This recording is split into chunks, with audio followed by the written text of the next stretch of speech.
What's up, y'all? It's Matt Forte here with Sports Spectrum with Jason Romano, as always. And Jason, today we got multi-Grammy nominated and Dove award-winning artist Tauren Wells on the podcast with us. Tauren, welcome to Sports Spectrum.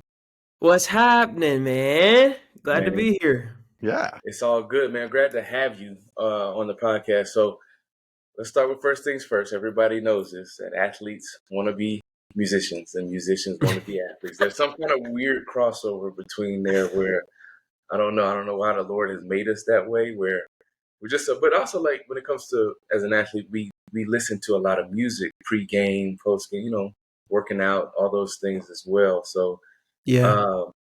who were your favorite athletes growing up? You grew up in Texas. Who was your guys that you watched? Well, actually, this might hurt you a little bit because I'm seeing this Bears gear back here, and unfortunately, I've seen you put in a little work against my Detroit Lions. But I was born and raised in Battle Creek, Michigan, and so I'm an avid Detroit sports fan. I will say I do got love for the Chicago Bears just because I love the city of Chicago. So shout out. But I loved growing up, obviously, Grant Hill, Joe Dumars, Lindsey Hunter, Mr. Big Shot, Chauncey Billups, Rip, Ben Wallace, Big Ben, loved that era. The Pistons actually won the NBA Finals the year I graduated from high school, 2004. So it was an amazing time to be alive. And then, of course, growing up with Barry Sanders and low key like Herman Moore, you know what I'm saying? Guys that I love and admire. Megatron, of course. But those are some of my favorite growing up outside of the luminaries like Michael Jordan and some of those guys. But now, Steph, probably my favorite, even though coming off of last night, I think he scored 3 points. So, but yeah, I got a lot of love for a lot of athletes out there that are doing their thing. Yeah, and speaking of Michael Jordan and these guys like that, these GOATs that we talk about, sometimes the GOAT term is used a little carelessly or watered down these days, but I think it's sufficient when we talk about Steph Curry. I think even though, there's games where you don't perform as well as you want to, but I think he's still in that category. But you connected with him. He actually endorsed your new book that's coming out, Joy Bomb, which is releasing May 20th. So how'd you connect with him? And, actually put in a good word for me because I got a book coming out in the fall. See if he can endorse your boy. I got you. What's your book going to be called? It's called Stay in the Game, How to Be Successful in Every Season of Life. So it's a memoir / book. I love it. Yeah. Well, I'm picking that up. So it was kind of crazy. The year that UVA won the men's NCAA basketball championship, the coach, Tony Bennett, posted. Well, he didn't post. So they win the title and they do the on-court, center court interview. And they go to Coach Bennett and they're like, "What are you feeling right now, Coach?" And he's like, he stops the whole thing, calms everybody down. He's like, "I got to tell you this story. This is a great story." He said in the locker room, before we came out here tonight, I played a song for my guys, Hills and Valleys by Tauren Wells. He says my name on national television. And I'm watching Suits. Like, I'm not even watching the game at this point. I got no dog in that fight. But my phone, I didn't realize your phone could get 100 text messages at once. But I got 100 texts. Bro, the UVA coach just shouted you out. This is unbelievable. So I get a video clip of it. And he's like, after the season we had last year, I think they were like number 1 and lost in the first round that year prior. So they were in the Valley. It was like this year coming back, winning the championship means everything to us. And it's just a reminder of God's faithfulness. So I post that clip to my Instagram. And people are like, "Oh my gosh, this is ridiculous. How how often does this even happen that a coach shouts out an artist? And then in the comment section, Stephen Curry 30 drops in and says, "This is crazy. This is the first song I played for my son when he was born. Hills and Valleys." I'm tripping. I'm like, this is not real life. And then I went through the whole like 7th grade boy spectrum of emotions where I'm like, do I see if Steph is following me? Sure enough, he's following me. Then I'm like, do I DM him? Do I say what's up? Do I say thank you? I didn't say a word. I let it sit for months. Never commented, nothing. I just liked the comment. And then finally, I hit him and I was like, hey, man, I saw you dropped in my comment section a few months back. Wanted to say thank you for the love. I'm coming through your area on tour. If you would want to pop in with the fam, would love to see you guys. He writes me back almost immediately. And he's like, hey, bro, I'm rehabbing right now. I think it was a wrist thing at the time.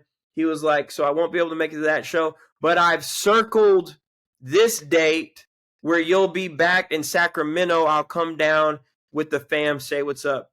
And he came through, came to the show, brought the girls with him, and we just connected, and he's been a friend truly ever since, and supported some of the different things that God has called me to. And so his endorsement meant a lot to me because it wasn't just kind of picked out of the ether somewhere. It came from a genuine relationship. And as a player who has played with so much joy, it makes a lot of sense that he would endorse a book about joy. Yeah, I bet that was a joyful time for you, man. And I mean, just that's awesome how the kingdom of God can connect.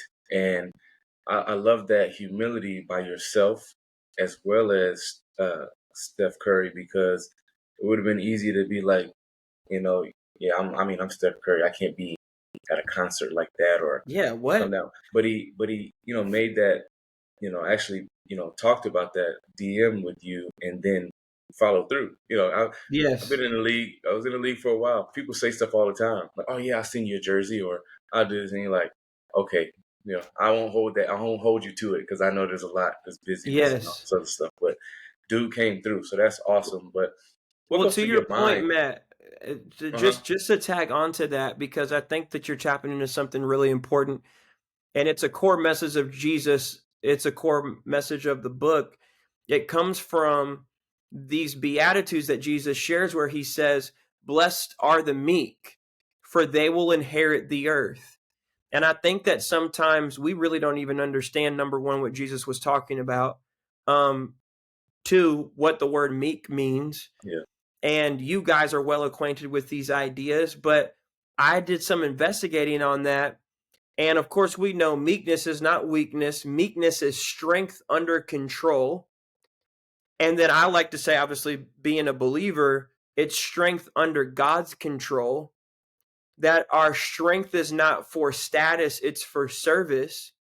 And that's why when I think of someone like a Steph, who really, one person coined this term, the sanctification of ego is Mm, what meekness is. mm, And I really feel like there are individuals who have a sanctified ego. And I think that's why God entrusts them with so much.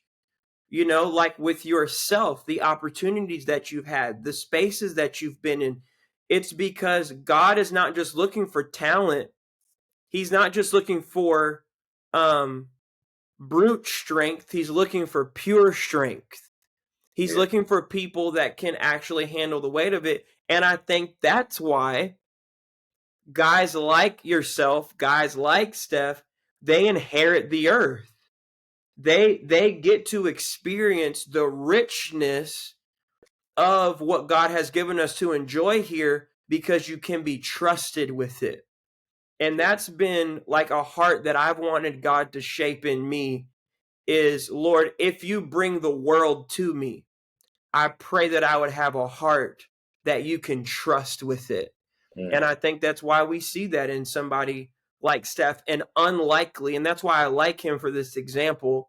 He's kind of an unlikely guy to attain the level of success and influence that he has, the skill that he has. But I think it's because when I first met him, there are some of those people you meet and they like the distance between who they are and who you are. Mm-hmm.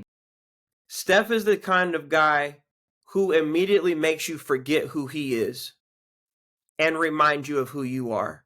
Yeah. And I thought if he can be like that at his level, I better for dang sure be able to be that type of person in the spaces God has placed me.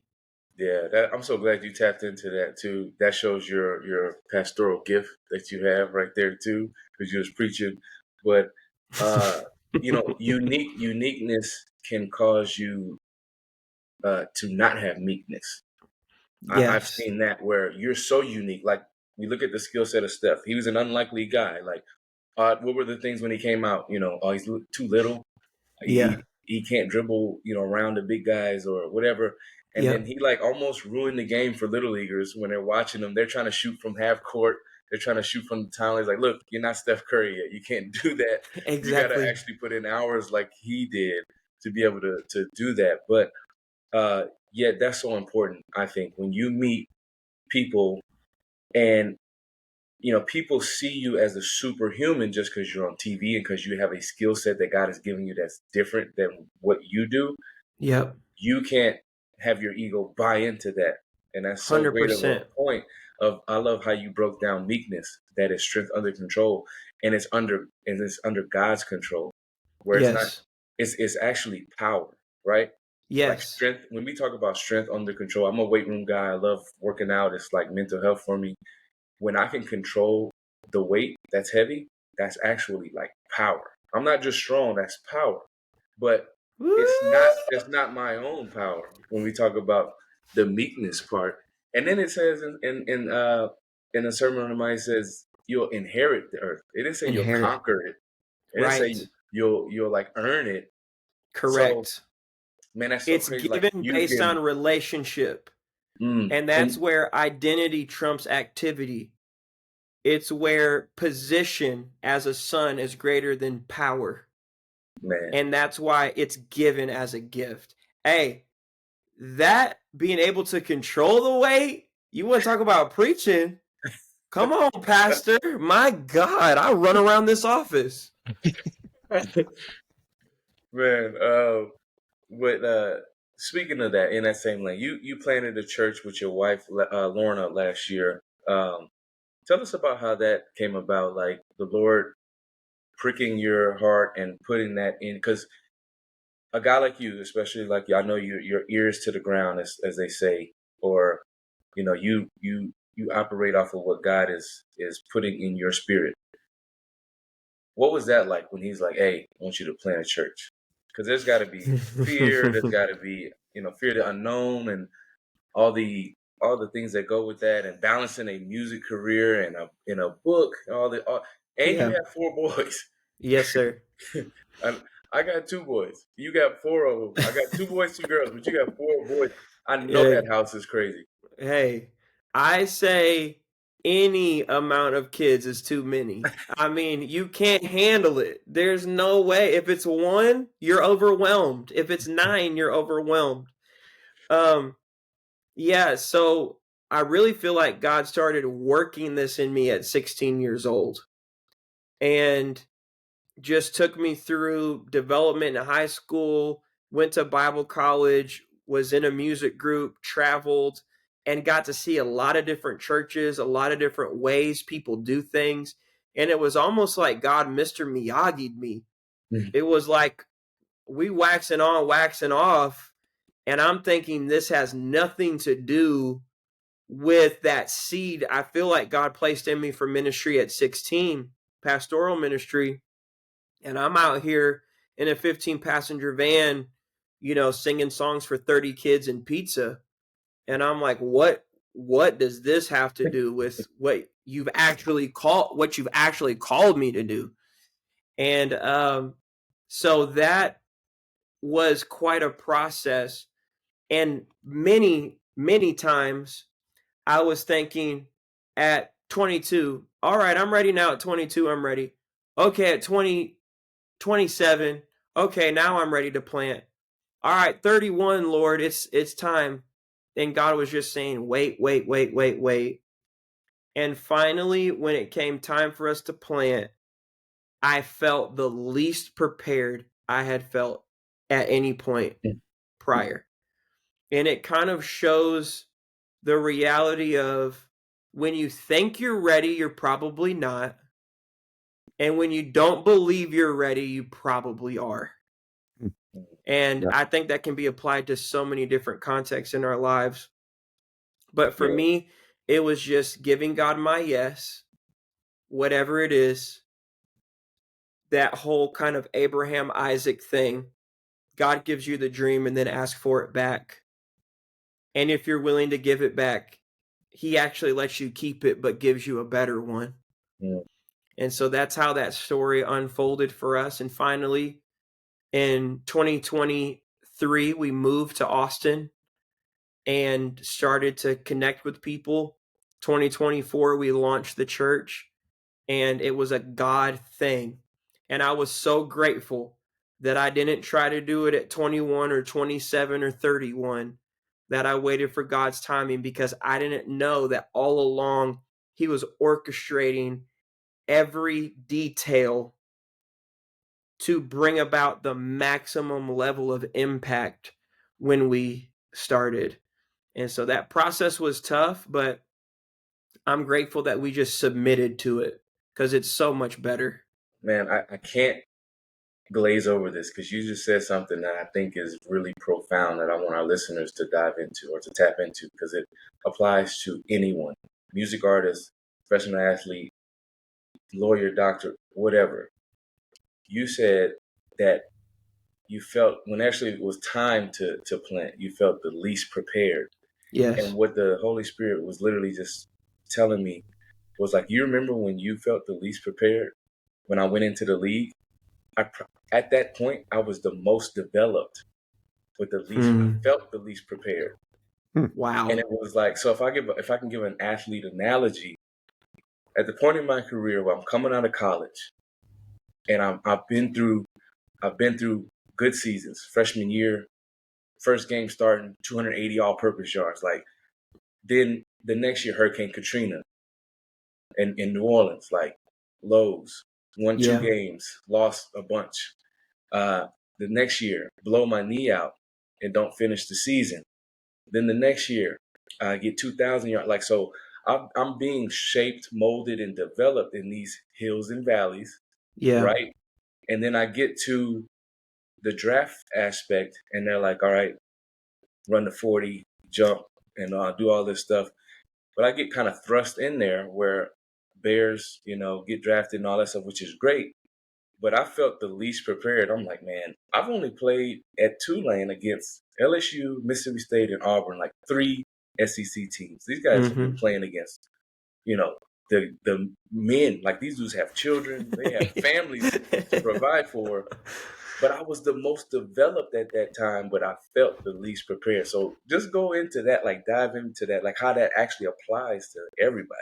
It's so interesting, and you're so good at making these like surgical distinctions that are so helpful, because we are being developed, but I think it speaks to the lack of preparedness is actually the posture of humility that is so necessary to be someone who grows exponentially.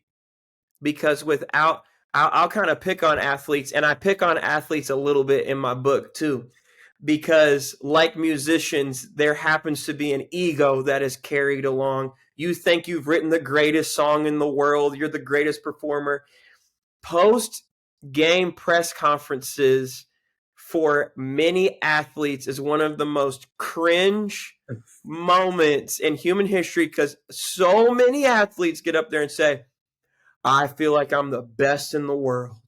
I feel like I'm the best at any given time. I'm the best player on the field. Cat, No, you don't. If you actually felt that way, you wouldn't have to say it. You will let other people say it. And it's that, I call it bravado culture, where we're trying to overstate our greatest qualities. And the reality is, when you have great qualities, other people will tell you. Other people will tell you. And that's what that development versus preparedness.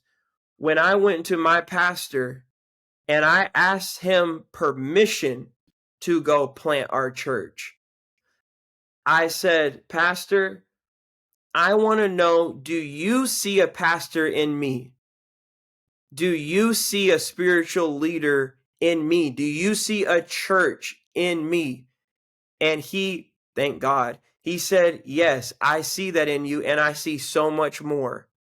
But I didn't want to. It's what Ye's mom told him in that documentary, Kanye. His mom said, a giant looks in the mirror and sees nothing. That is one of the dopest lines I've ever heard. A giant looks in the mirror and sees nothing. You're almost not even aware of the strength that you possess because you're so comfortable in it. And if we allow other people to call out our greatness, other people to identify our strengths, if we're not the ones that have to post every great quality about ourselves, but we allow it to come to us, we are actually prepared for the seasons of elevation that God wants to take us to, because our character is strong enough to withhold the increase in elevation. When you've got guys that are constantly blowing their own horn and letting people know, you can see there's an absence of character there, which is an absence of preparedness there, that they're going to need to win at the next level.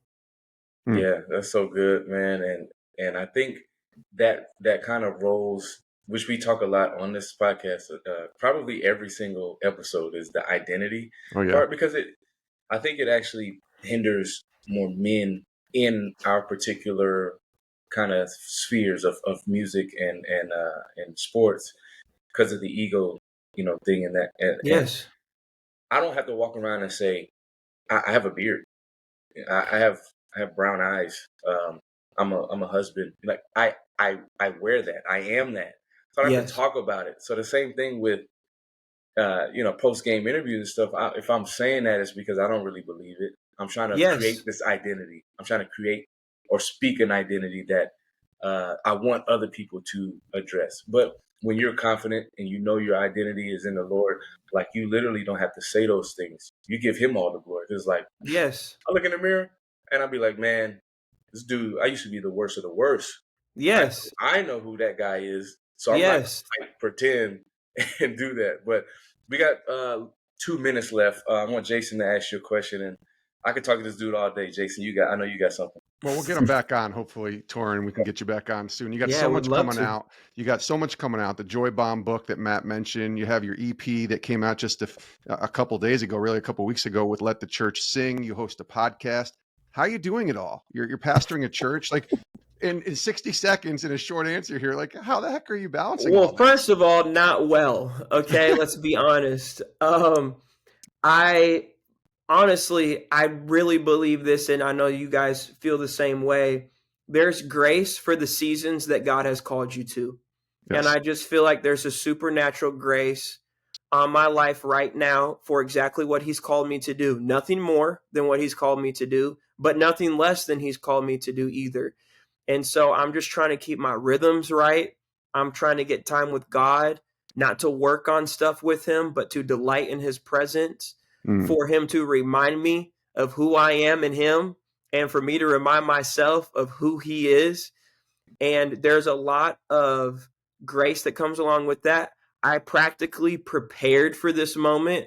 I cleared my schedule. I told Jen, my publicist, who is so kind and hardworking, like, I want to talk to everyone I can possibly talk to. I'm making time for it instead of trying to force it in. I think that there's a lot of practical things that we can do to prepare for what God has called us to. a lot of times to give someone your best yes, you have to give them a hard no. Yes. And I've had to make some hard no's throughout this journey to be in this spot. So I am excited. I am excited about this book, Joy Bomb. I really do believe Jesus taught the most important message on joy ever. And if he taught the most important message on joy ever, we should do ourselves the service of digging into it and figuring out, what did Jesus mean when he told us the way to eternal happiness? What did he mean when he said, happy are those who mourn, happy are the poor in spirit, happy are the merciful? How do these things that seem to actually be paradoxical become paramount in our lives? And so I hope people dig into it, and that it really serves people's lives. It's good. Matt, the book releases May 20th, Joy Bomb. I can't wait to get a copy. Yeah, me too, man. We appreciate your time, bro, and thanks for making time for us. And we hope to have you back on the podcast again. Thank you for Happy to do it. Have to. We got to get you on Austin, Texas. You got to come through and encourage the people. That would be amazing. Let's go. Sir. Thanks, Tauren. All right, fam. Thank you, guys. Hey, thanks for watching Sports Spectrum here on YouTube. You can click our next video, or you can check out our website, sportspectrum.com.